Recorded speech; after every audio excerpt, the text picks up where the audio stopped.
Good evening, beloved children. This is your group soul, Zarina. We are delighted to be here with you. We are practicing the number 8 with you. We are practicing that visual of 8 and the feeling of as above, so below, as below, so above. We are practicing that movement of 8, a movement of infinity. As we practice this movement with you, we are recognizing in this number 8 that each and every one of you, that is to say, each and every part of ourself, is legitimately entitled to feel and to experience exactly what each and every part of our being is experiencing. That we truly are all members of one body. And as the one body that we are now thinking about that number 8. And as you place yourself within the beautiful flow of the number 8 and feel how wonderfully, how easily, how gracefully consciousness moves from below to above, from above to below, always intersecting at that middle point, the point that we like to call the nexus of the heart. The heart, my dear ones, truly is the meeting place and the greeting place. It is the opening place. It is the place where heaven and earth collide and meet and dance and stretch. Your heart, dear ones, is the center of the number 8.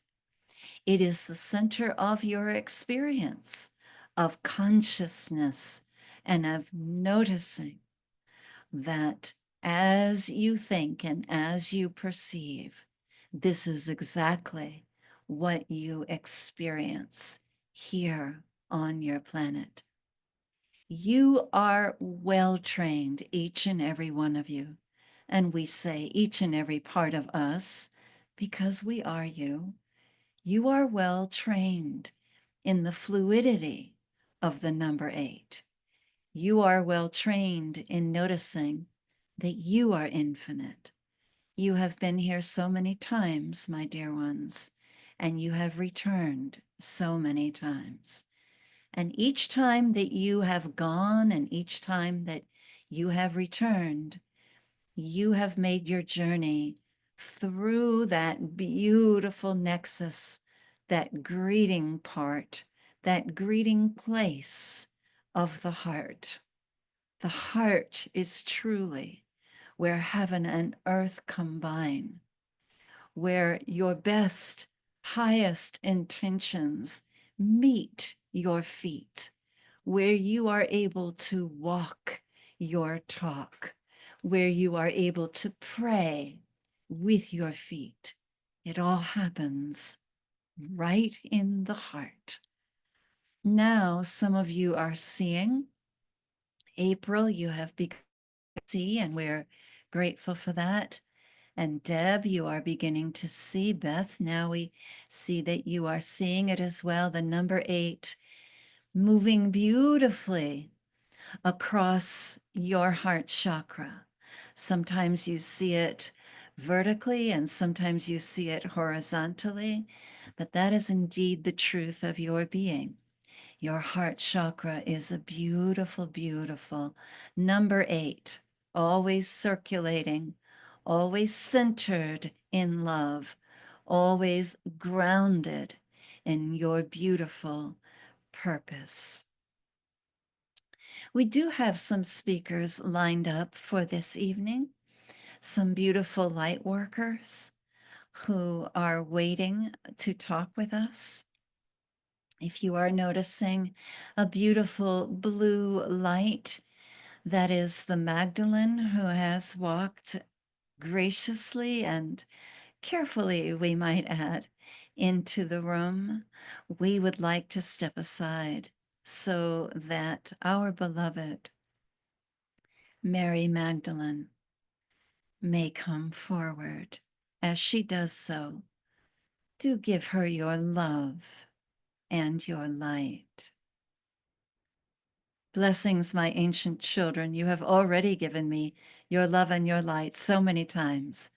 And for your gracious acceptance of my presence, I am deeply grateful. Let not your hearts be troubled. Let your hearts be the pathways of incredible movement, a movement such has not been seen since the time your beautiful master teacher, my husband, and my elder brother, Yeshua, walked on this earth. This is now a similar time in which the earth opens wide, in which the face of the earth is cracked open, the way the tomb was cracked open. The earthquakes and the fires and the snow and the cold and all that you are experiencing in your weather is a part of this incredible cracking open, not only of the earth plane, but of your hearts. And you feel it. I know you do. You are wise to make a surrender to that which you know is good. And this is the kind of surrender that you saw in my daughter, the Bishop Buddy, who stood in front of the leader, not only of the free world, but also of this entire world, of the world energy, who stood in front of Caesar and talked to Caesar as if Caesar were a school child and needed help and needed instruction and needed clarity, and did so in a way that was neither condescending nor cold, but brought forward a measure of deep respect and regard for the divinity of his being. Truly, as she stood there, I stood with her, and all of those who believe in the deepest precepts of true Christianity. Yes, you can bet. We were all there with her, and you were there too. All of you stood with her, and all of you spoke as one clear voice to worldly authority. You were speaking not only to the president of your country, but you were speaking to the heads of corporations, to the CEOs of vast conglomerates. You were speaking to kings and prime ministers.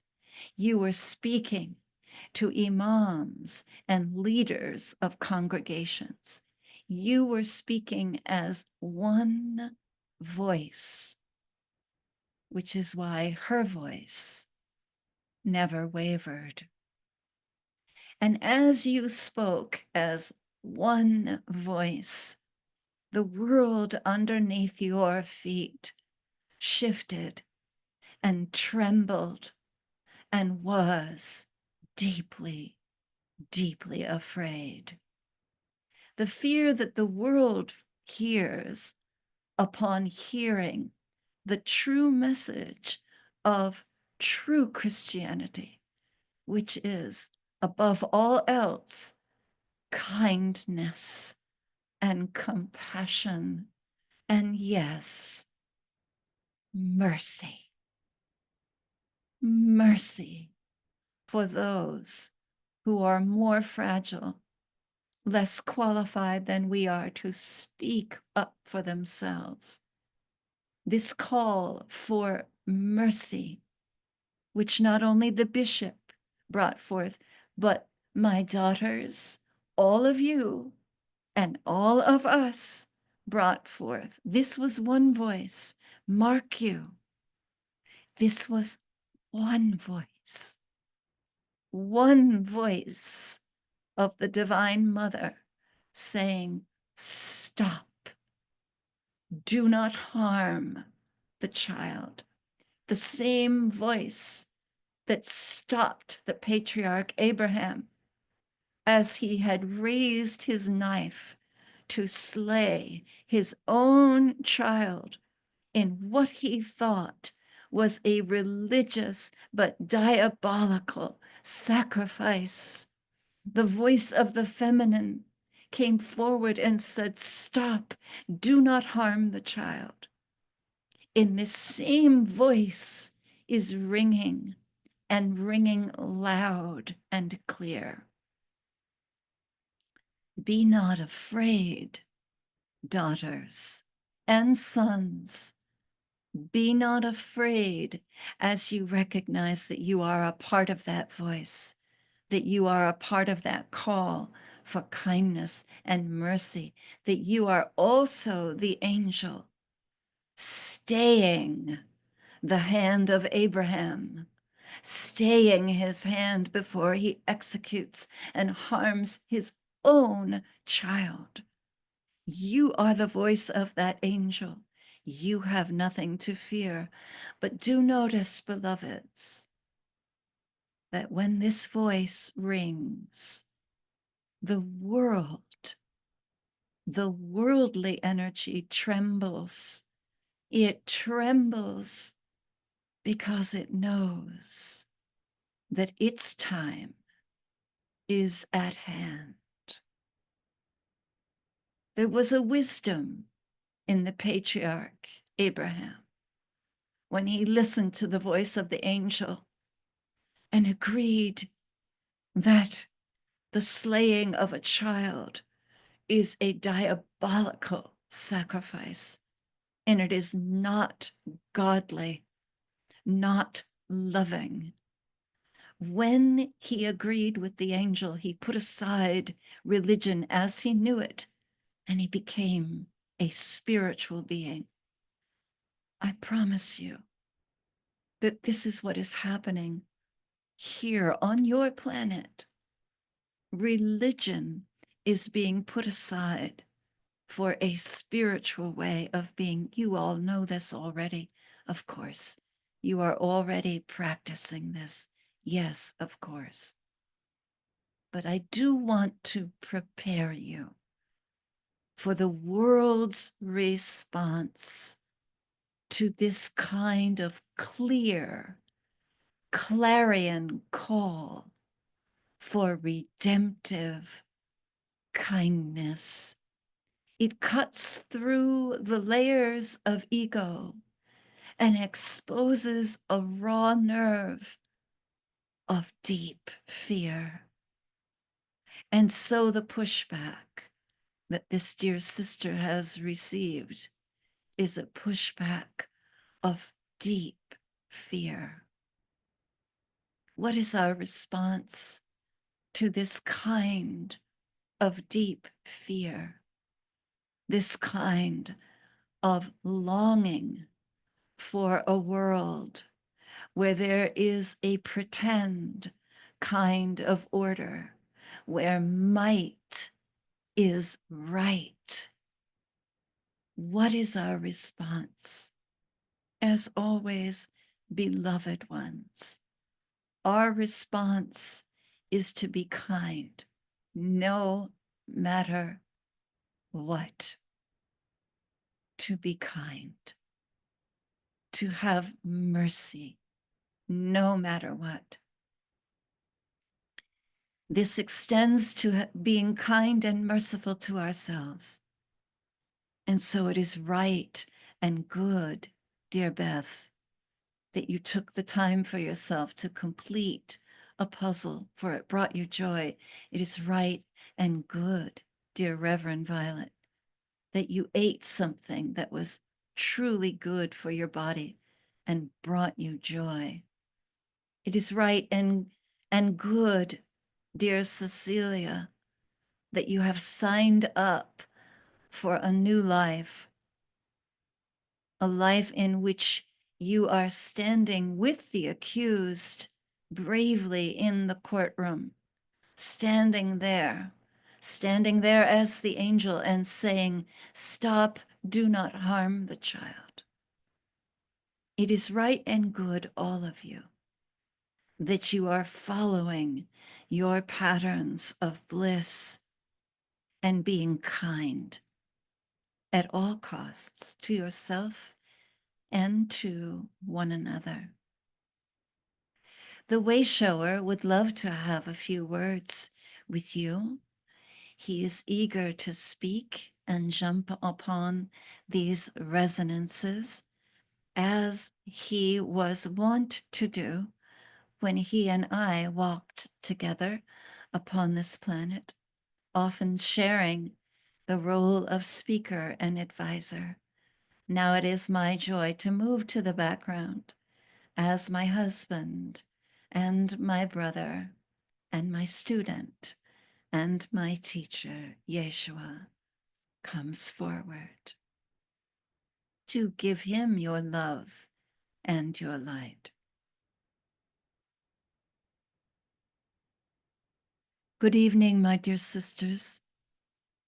It is Yeshua, your brother. Sometimes you have referred to me as your elder brother. I would have you know that I am simply your brother.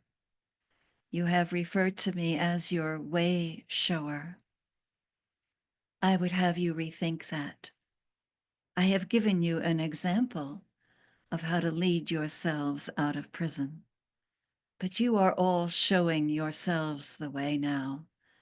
You are all way showers now, and you are showing the world how to lead forward compassionately and kindly. And the resonance of your sweet, sweet selves does much to water the garden of your planet, bringing peace, bringing resolution, and bringing clarity. I am proud to see that the seeds that were planted in my earth time have taken root and have grown fast.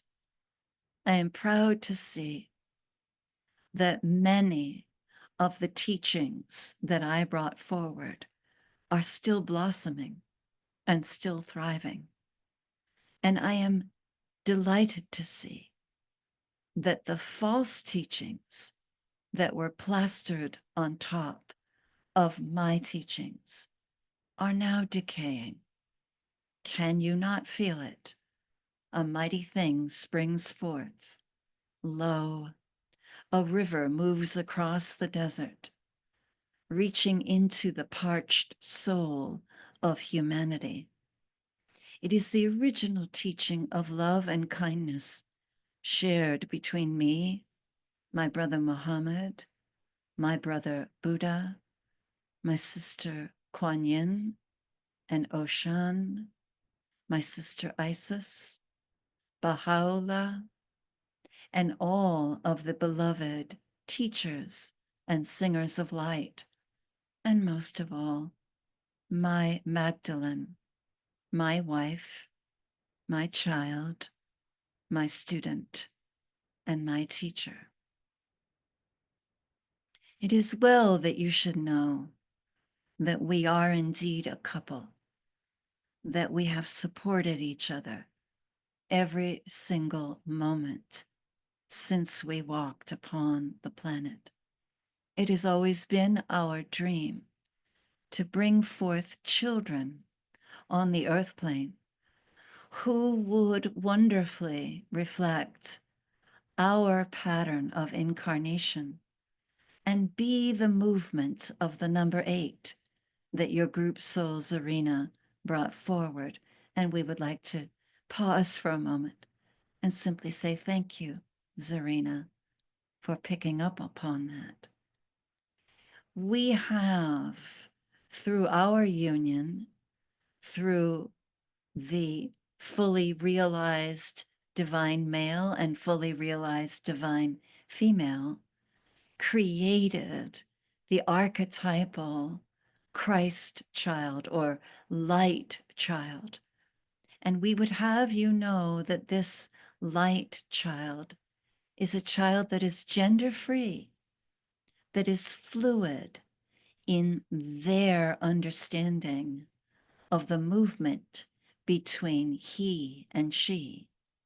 This light child coming forward now is a light creature, emboldened and thriving as a result of the number 8, as a result of the idea of consciousness always moving in a rhythm that is infinite, that is fluid as above and so below.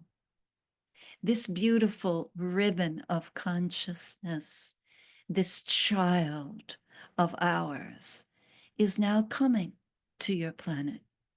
There are beautiful souls being born right now. Some of them are born in your hospitals, some of them are born in your prisons. Some of them are born under guard at the borderlines.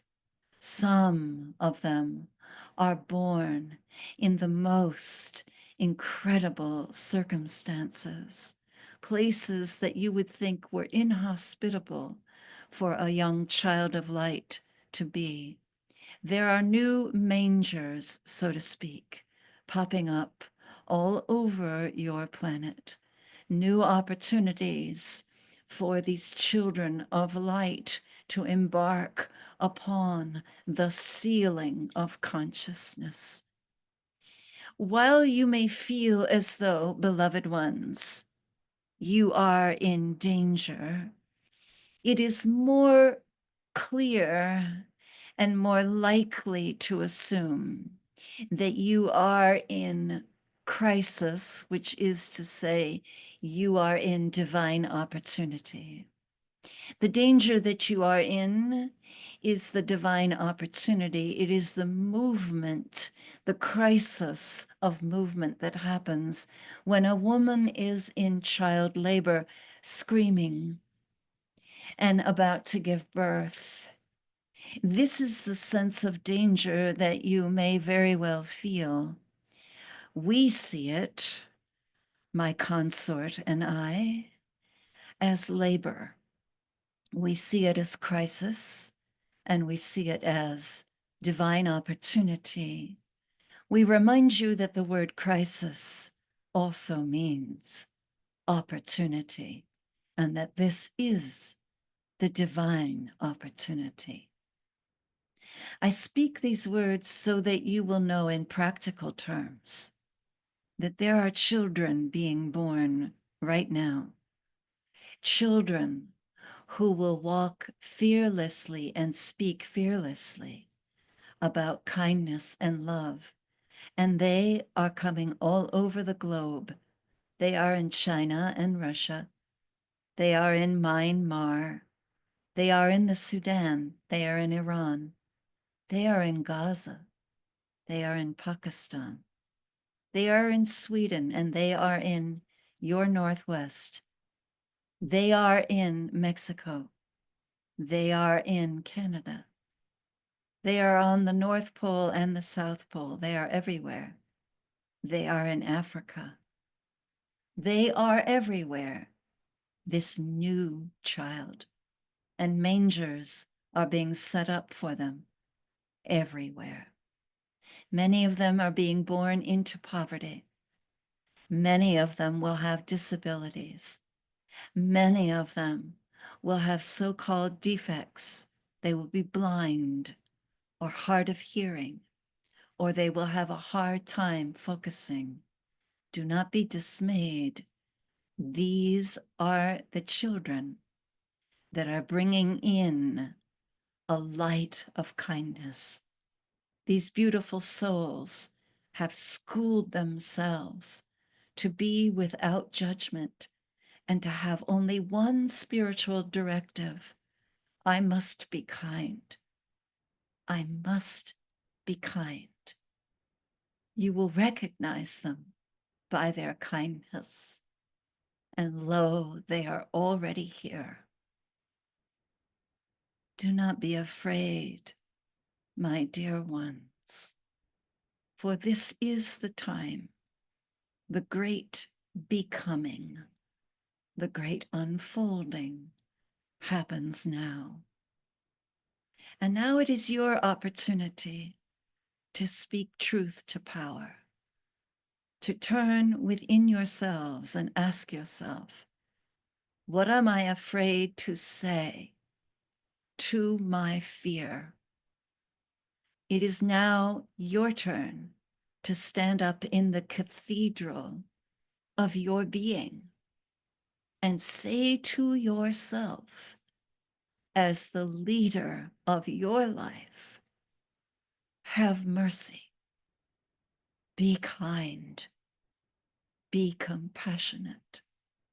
There are people who are frightened, who do not know what to do. Rise up, oh, kind, kind leader, and be kind. Thank you for allowing me to speak. I now put my arm around the waist of my darling wife and step to the side.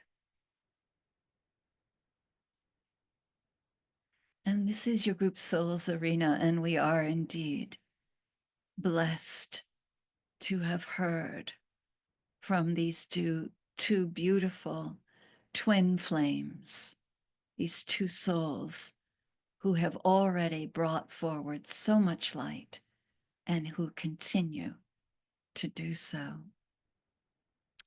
We are now being advised that we have a small one who would like to come forward and speak to us. She has not yet been born. She is in the midst of being created. She is being shown her tail feathers, her breast, her beak, and she is one of your new species that is coming forward soon, and she has asked to speak. Thank you. Yes, you can call me Twilight. That is the energy that I embody. I am that meeting place when something ends and something begins. I was referenced to, I believe, in the last channeling you received when you were told that there are many new creatures being born. Well, I am not yet born, but I am being assembled. I am being brought together by consciousness itself, by your consciousness, if you would be so brave as to remember. I will be a winged one. Yes, I will be a bird.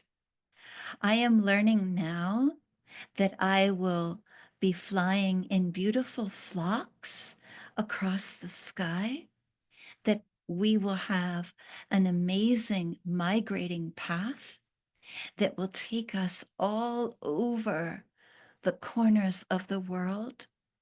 We will be flying over the pyramids of Egypt, and we will be landing on the very tip of South America, where we will dust our wings in that sense of magic and being alive.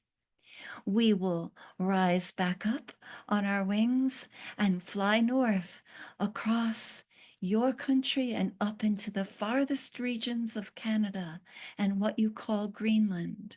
And then we will fly down south again, sweeping our way across Sweden, across Russia, and into China, and then back over the pyramids of Egypt. We are going to have a remarkable route.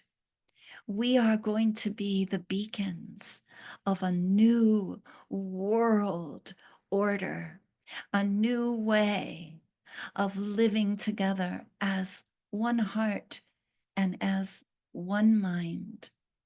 We will be thought of as a fancy of imagination. Oh, such a bird does not exist. Such a bird cannot fly such a long distance, particularly because we are going to be quite small, you know. We are going to be very small.